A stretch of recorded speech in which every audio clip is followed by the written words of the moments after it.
Okay, so today we're going to move on to evaluating definite integrals by substitution, section 5.9. Okay, so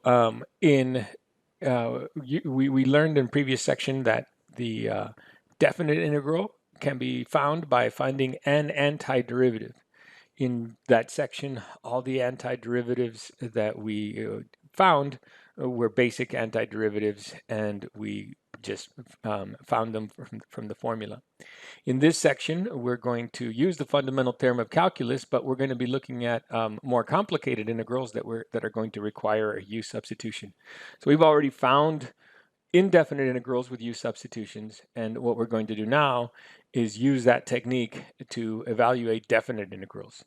There's two techniques. I will go through both techniques, and then the second technique is what I'm going to use. You can continue to use the first technique if you like, but it's going to take more time. So I recommend that you use the second technique. Okay, so before we go on, we should, review our basic antiderivatives, right? So when you see the antiderivative of dx, that's really 1 dx. And what do I take the derivative of to get 1? Just x, and don't forget the plus c. Right, that is a special case of a power function because 1 is really just x to the 0. The power is 0. You add 1 to the exponent, divide by the exponent, and you end up with just x. But your book likes to put that in there separately so that you don't get confused. For any other power function, the antiderivative is pretty simple. You add 1 to the exponent, you divide by the exponent, don't forget your plus c, but your exponent can't be negative 1. This does not work for 1 over x, right? 1 over x is over here. We'll get to that one in just a little bit. So when you're finding an antiderivative, you're just asking yourself, what do I take the derivative of to get this? So for the cosine function, what do I take the derivative of to get the cosine function? The sine function. Now, sooner or later, that becomes automatic if you do it over and over again. But if you ever get stuck and you're not sure, you should ask yourself, what do I take the derivative of to get the cosine function? That's the sine function. When we come across the sine function, what do I take the derivative of to get the sine function? Well, I know the derivative of the cosine is the negative sign, and I want just the sine, and so that's why the antiderivative of the sine function is the negative cosine of x. So what do I take the derivative of to get secant squared? That's just the tangent of x. What do I take the derivative of to get cosecant squared? That's the negative cotangent of x. What do I take the derivative of to get the secant tangent? That's the secant of x. What do I take the derivative of to get the cosecant cotangent? The negative cosecant of x. What do I take the derivative of to get e to the x? The answer is e to the x. Now, this is an exponential function. An exponential function has a variable in the exponent. A power function has a constant in the exponent and your variables in the base. Right? They kind of sound the same, but they're not. For any other base other than e, this is your antiderivative, your original exponential function divided by the natural log of the base. For your purposes of your exams, you don't need to know that. Your homework, you might need it, but for exams, it's not going to be important. So the antiderivative of 1 over 1 plus x squared, that's what do I take the derivative of to get 1 over 1 plus x squared? These aren't used as much, so you need to make sure that you go back to your tables, but that's just the inverse tangent of x. What do I take the antiderivative of to get, what do I take the derivative of to get 1 over the square root of 1 minus x squared? That's the inverse sine of x. This last one, not terribly important. You might see it on your homework. Obviously, you can't do that with a u substitution. So if there's something you can't do with a u substitution, you might want to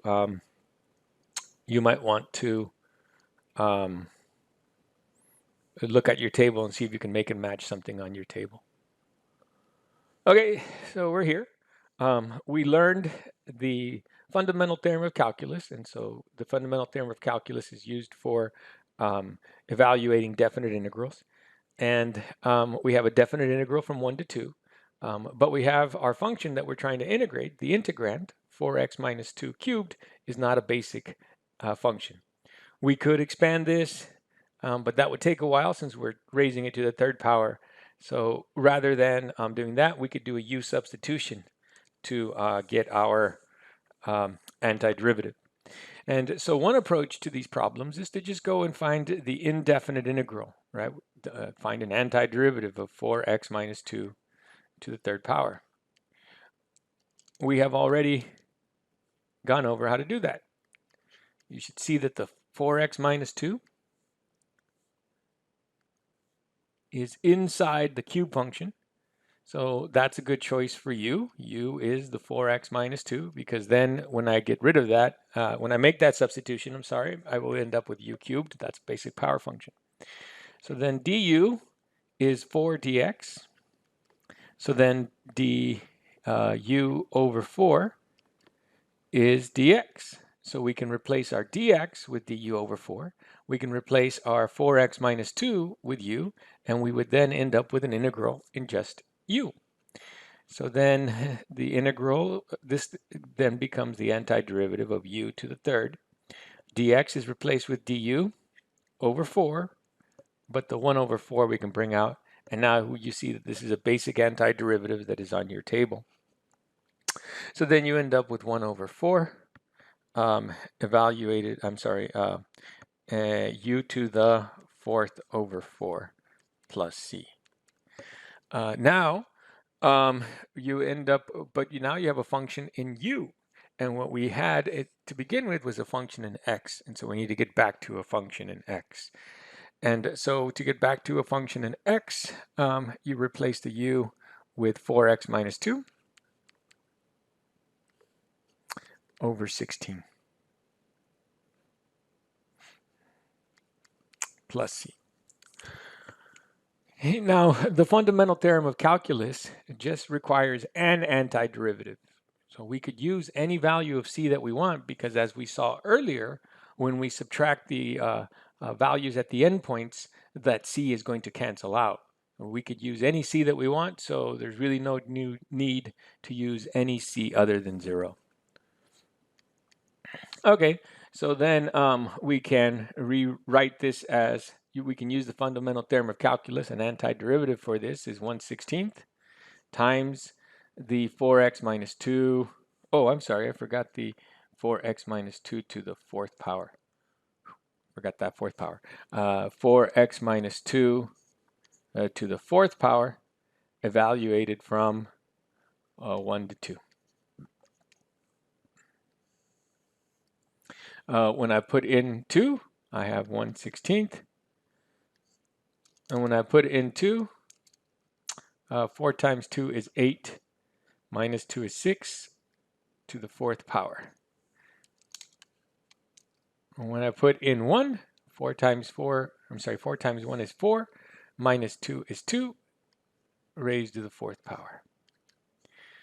6 to the fourth power minus 2 to the fourth power, can't do that in my head. 6 to the fourth power minus 2 to the fourth power is 1280.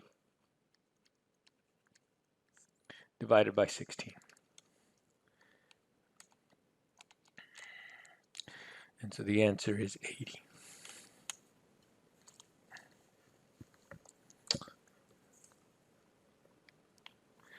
So this is one approach. In this approach, what we did is we just went and found the antiderivative by finding the indefinite integral of the function I was looking at, not worrying about the endpoints until the end. Don't really need the plus c. And so that is one approach. And to be honest with you, from time to time, I come back to this approach. But for most problems that we're going to encounter, rather than taking this approach, we're going to take the following approach. Right, same problem. What we're doing now is, again, not a basic antiderivative. So to find the antiderivative, we're going to need a u substitution. And so we're going to make the u substitution, same u substitution, nothing different there. Still using the same skills you learned before, 4x minus 2. Du is still the 4 dx. Du over 4 is what you're going to replace dx with. Okay. Now, what's going on here, though, is what we're going to do different here is we're going to exchange this definite integral for another definite integral. But everything in this integral that I was given is in terms of x. So these are x values. And these are x values. And so that I don't have to come back to a function in x, I can change my limits of integration and make them u values, right? So I can take this definite integral, and this is an x value. The value is 1. So to get the corresponding u value, this is the formula that relates u and x. 4 times 1 is 4, minus 2 is 2. And then 2 times 4 is 8, minus 2 is 6. And then the 1/4 comes out here. And then we have 4x minus 2 becomes u and du. And now we have an integral where everything is in u. And these are equal. They have the same value. And you'll see that right now. And so then you have 1/4. The antiderivative of u cubed is u to the 4th over 4, evaluated from 2 to 6. The 1 over 4 times the 1 over 4 is 1/16. And then we put in the 6 to the 4th minus 2 to the 4th. And notice that this is the same calculation that we did earlier. And this is going to give me 80.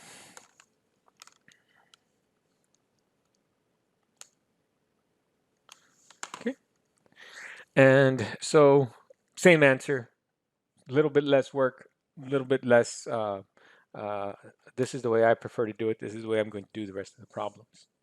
Okay, so this is all we're doing in this section. We're evaluating definite integrals using u substitutions. So you should have a pretty good handle on this. So what I suggest is that you pause the video and try the problems on your own and see what you did, see what I did. And there's more than one way to do the problem. See if how things turned out. But we do have a numeric answer, and the numeric answers have to be the same. So on this next problem, not a basic antiderivative, right? So you need to be careful with products, right? So there's no product rule for integrals. Can't make up any of your rules, any rules. The only rule that we have is to do some algebra or to use a u substitution. I can't think of any algebra that I can do to help me out here. So what I'm going to do is make a u substitution. Obviously, what's going wrong here is that my x is under the square root here, and I have another x over here. So we're going to begin this with u is equal to 1 minus x. And so then here, du will be negative dx. So the negative du will be dx. Okay. And so we're going to replace this with u. We're going to replace this with negative dx. And everything looks fine, except we still have another x, right? And we can't have this x. We can't bring this x out. This is not a constant that we can bring outside the integral. And so we've got a problem because everything needs to be in terms of u. But over here, we see how u and x are related. So if we have an extra x, we can use the formula here to solve for x in terms of u and make that substitution. So then x is equal to 1 minus u. And so then we can exchange this integral for the integral in u. Again, these are x values. We want to make them u values. And we do that using the formula that u is 1 minus x. So 1 minus negative 3 is 4. And 1 minus 0 is 1. Okay. And then the dx we're replacing with negative du. The x we're replacing with 1 minus u. And the 1 minus x we're replacing with u. But we can rewrite that as u to the 1/2. to write everything as a power function. Now, there was nothing I could do about distributing this x into the square root because it doesn't have a square root. We could have finagled it to allow me to do that, but then I wasn't going to end up with a basic antiderivative. But now, by writing it like this, I can take this and distribute it.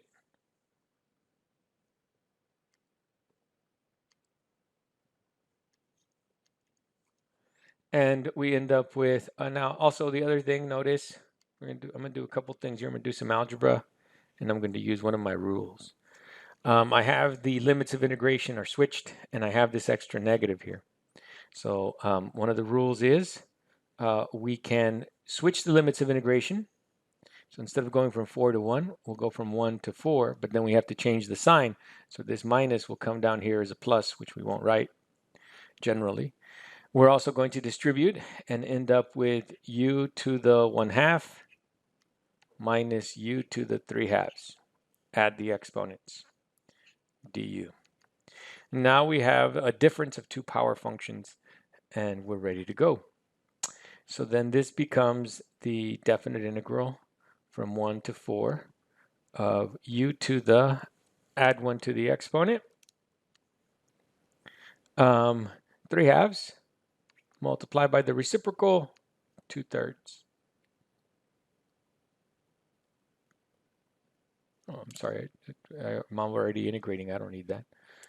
So this, I'm already taking the antiderivative. I'm sorry, phased out for a moment.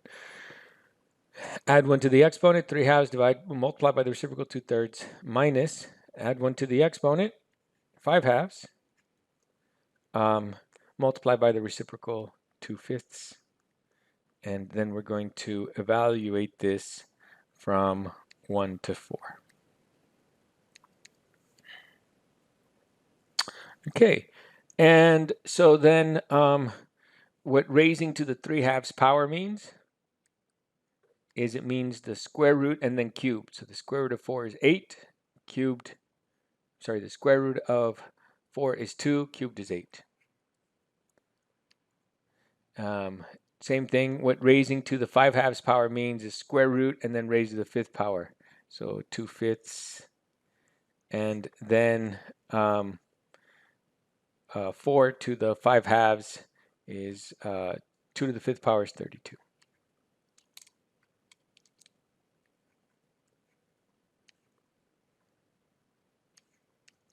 One to any power is 1. So then you get 2/3 minus 2/5. The rest, if you want to practice your arithmetic, that's great. But if not, just plug this into the calculator. 2/3 times 8 minus 2/5 times 32 minus, and then don't forget the parentheses, 2/3 minus 2/5.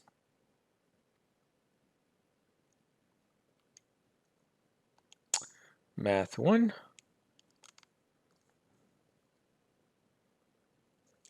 And I end up with a negative 116 over 15. Notice that we're going over the interval from -3 to 0. And over that interval, this factor is negative, and this factor is positive. And so then your entire outputs are negative, so a negative answer makes sense. All of your areas below the x-axis, and there is 116 divided by 15 units of area below the x-axis.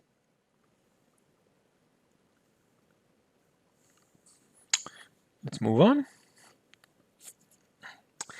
And so now we have the definite integral from 0 to pi over 6 of 2 times the cosine of 3x dx.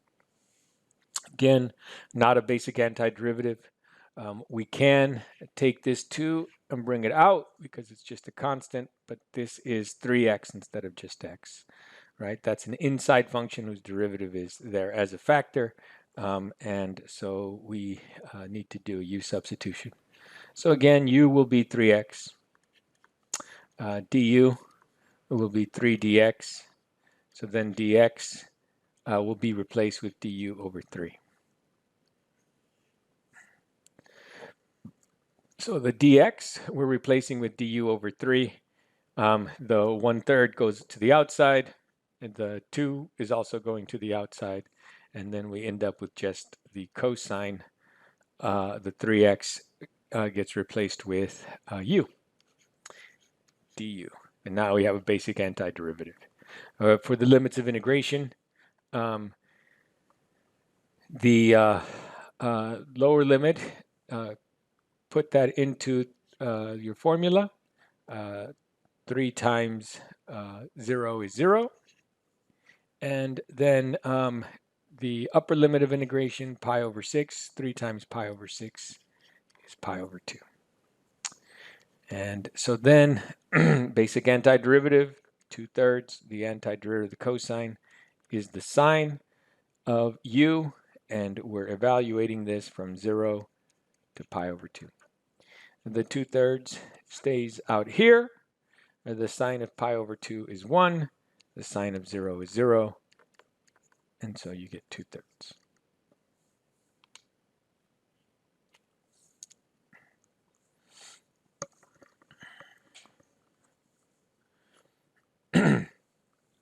So again, inside function, this is not a basic antiderivative. So then your u should be 1/4 x minus 1/4. Take as much of it as you can. Leaving out that minus 1/4 is not going to produce a basic antiderivative, and by including the 1/4, it doesn't change the derivative. So that's the correct choice of u. U should be 1/4 dx. So then dx will be the same thing as 4 du.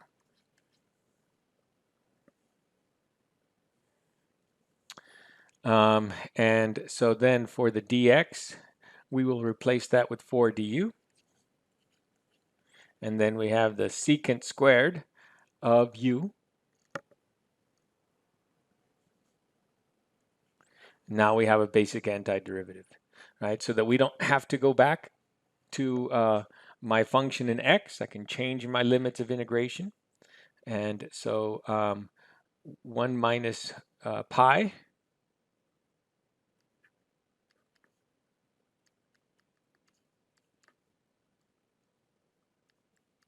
we can put it into the formula. U is 1/4 times x minus 1/4. These are x values. That does that for me.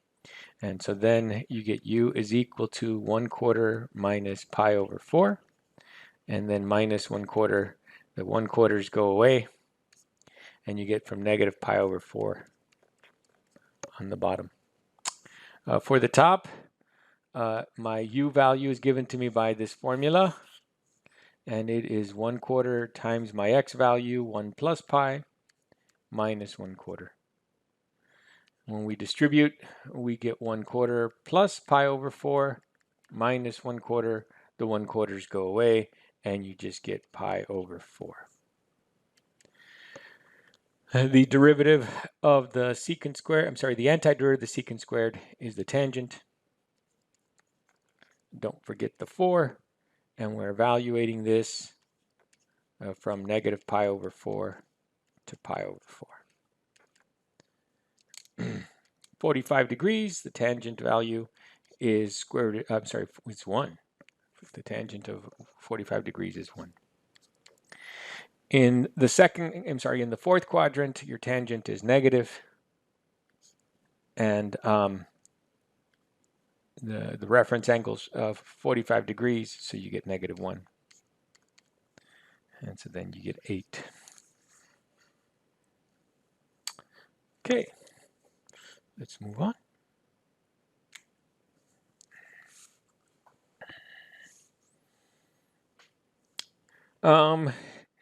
If you wanted to, you could distribute and then do a different u substitution.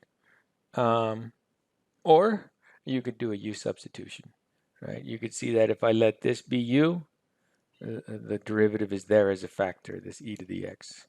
And so we're going to go ahead and do that. So u will equal 3 minus 4 times e to the x. And then du will be negative 4 e to the x dx. We have the e to the x dx, so that is what we're going to solve for. So to solve for that, we just have this extra negative 4. We're going to divide both sides by negative 4. And then we will get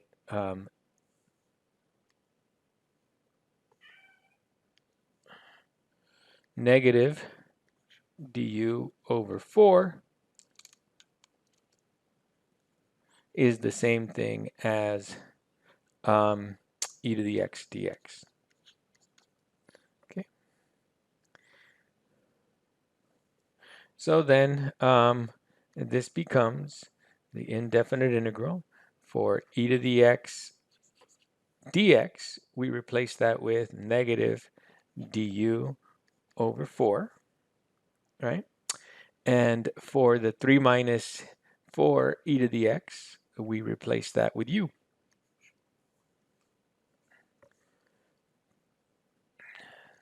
And now to change our limits of integration, these are x values. That's an x value. So to figure out the corresponding u value, we just apply the formula.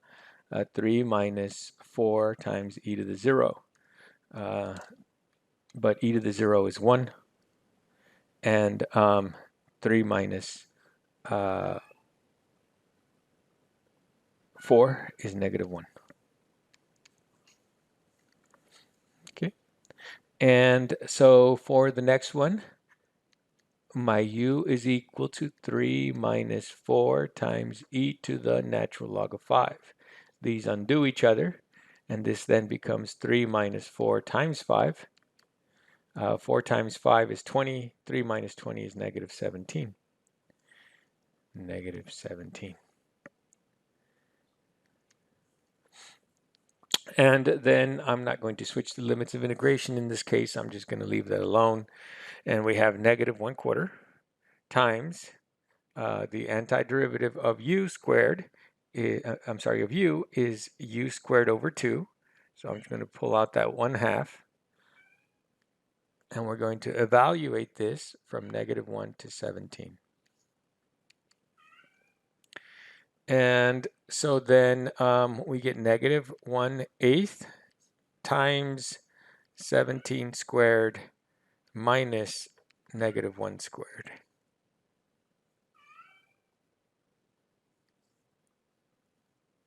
I'm sorry, negative 17. I lost the negative.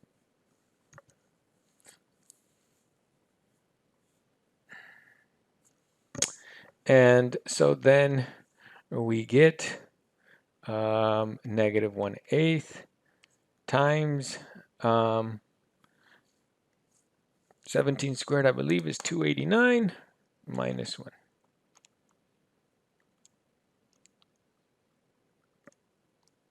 $289 minus 1.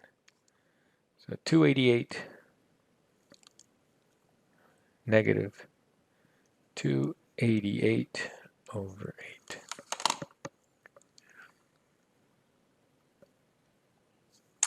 And the negative 288 divided by 8 is negative 36. Evaluate the definite integral by expressing it in terms of u and evaluating the resulting integral using a formula from geometry. Okay, so although we have the fundamental theorem of calculus, it requires that we have an antiderivative. And there are functions that we don't know what the antiderivative is. Next semester in 5B, we will be able to integrate some of these with other techniques that we will learn, but this semester, not so much. Okay, so tempting to look at this problem and want to let u equal 16 minus x to the 4th, but then du will be negative 4x cubed dx, and we don't have a factor of x cubed. And so then to go and substitute and do all that is going to make a mess. So again, how you choose your u is by making sure that you have a factor of the derivative there as a factor, right? So, okay, so that's not going to help. The 16 minus x to the fourth is not going to help. So because we have just x, this is not obvious. This would take a little bit of time if I was seeing this for the first time for me to come up with this. But because I have just x, might want to try u being just x squared.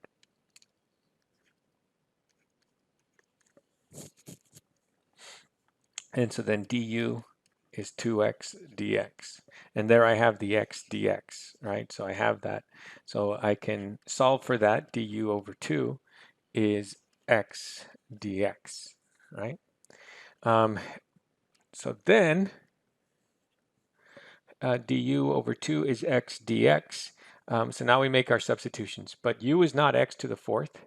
U is x squared, right? And so then x to the fourth is u squared. So then this becomes x dx. X dx becomes du over 2, the 1/2 we put out in front. The square root is still there, and the 16 minus is still there, but the x to the fourth we replace with u squared.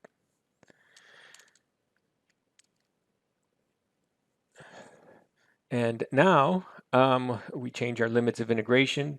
These are x values. This is the formula that relates the x and the u. So if you know the x, you can figure out that u simply by squaring. So if x is 0, when you square it, it's still 0. If x is 2, when you square it, it's 4. Okay. But now we can't use the fundamental theorem of calculus. This is why this says, evaluate the definite integral by expressing in terms of u and evaluating the resulting integral using a formula from geometry.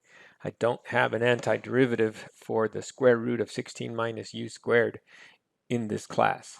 And I can't do that in this class. So then all we can do is recognize that, look at this geometrically, recognize that this is the equation of half a circle and of radius 4 centered at the origin. And this is just asking you to find the area of a quarter of that circle, right? So just by looking at that, from all the work that you did in pre-calculus, you should recognize that that is a circle of radius 4, centered at the origin, but it's actually just the top half of the circle. And you're finding the area under the curve. That's what the definite integral does geometrically from 0 to 4. And so we're not going to use the fundamental theorem of calculus. This is 1/2 times the area of the entire circle is pi r squared. But we only have a quarter of it. And so then 2 times 4 is 8. 8 goes into 16.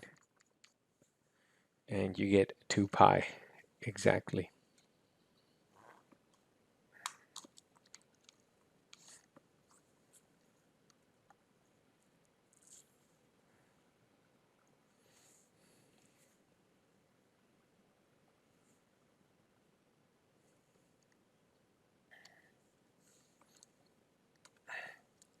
Okay.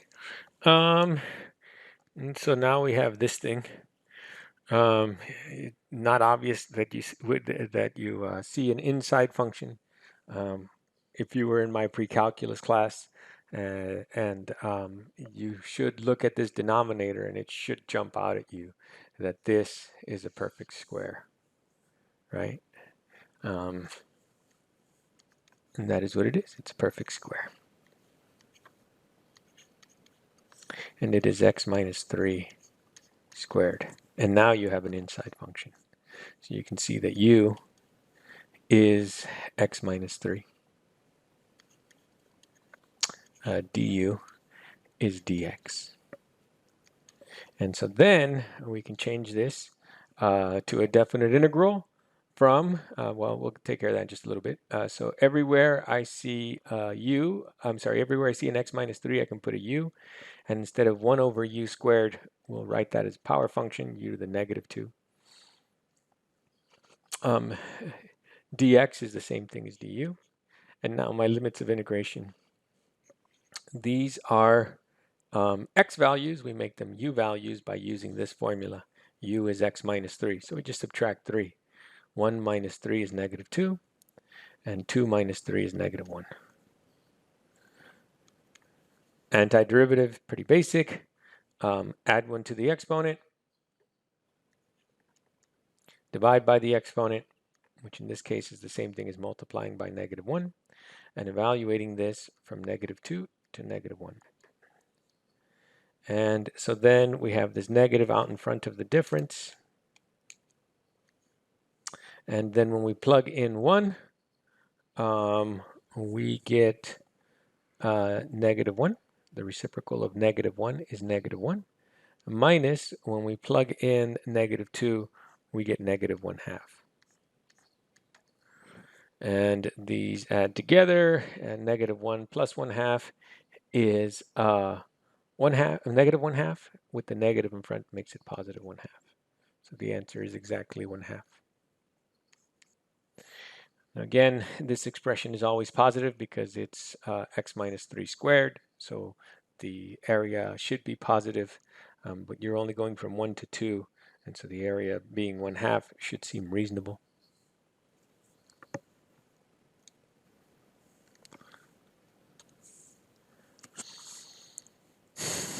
Okay, so again, u substitution, looking for an inside function whose derivative is there as a factor. So that's an inside function.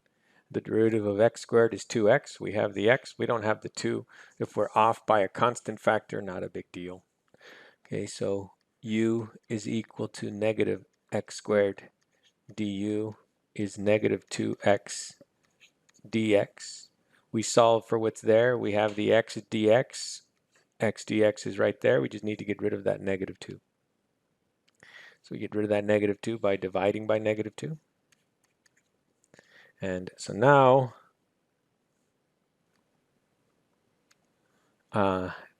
du over negative 2 replaces x dx. So then this becomes the definite integral from, well, we'll take care of that in just a little bit. Du over negative 2 replaces dx, du negative 1/2. And then, replaces x dx. We still have the e, and we still, the negative x squared is replaced by u. This is now a basic antiderivative. Limits of integration, u is related to x by the formula u is negative x squared. So you square x, 1, and then change the sign, negative 1. You square the square root of 2, you get 2. Change the sign, negative 2. No need to flip the limits of integration. You can, but it's just an extra step, and it's not going to matter. You have this factor of negative 1/2 that's out here. The antiderivative of e to the u is e to the u, and you're going to evaluate this from negative 1 to negative 2.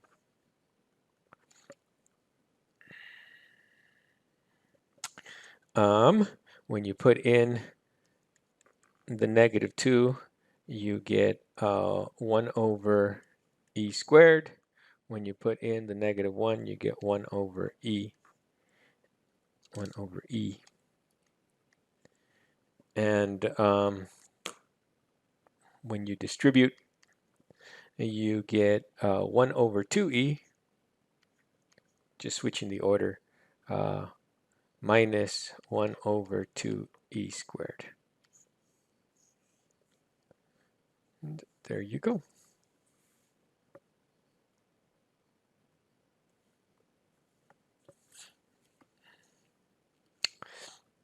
Okay, so again, inside function whose derivative is there as a factor. That's how you know what to let be u.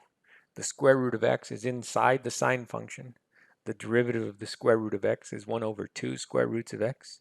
So that's what we have here. We have 1 over the square root of x. So that tells me that should be my u. So u is equal to the square root of x. du is 1 over 2 square root of x dx. We solve for what's there. We have the 1 over square root of x dx. And so then we just have this extra 2. We multiply both sides by 2. 2 du is dx over the square root of x. Okay. So now we are ready. So then this becomes the integral, right? So the dx over the square root of x, we replace with 2 du. The 2 we put out here, the du we leave inside there. Then nothing happens with the sign, that stays sign, but for the square root of x, we replace that with u. And now we have a basic antiderivative, right? We have to change our limits of integration because these are x values and we are now in u, but u is the square root of x. So the square root of pi is pi, and the square root of 4 pi squared is 2 pi. And so then this becomes 2 times the antiderivative of the sine is the cosine of u, and we're evaluating this from pi to 2 pi. And then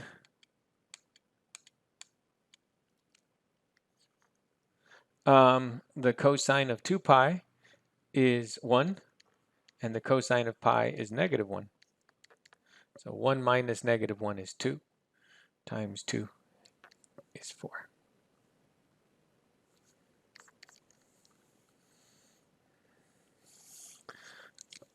So last section of the semester, section 5.9, your homework is 1 through 45 odd.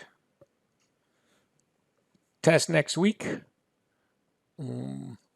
Next Thursday will be your 4th exam. It will cover all of chapter 5.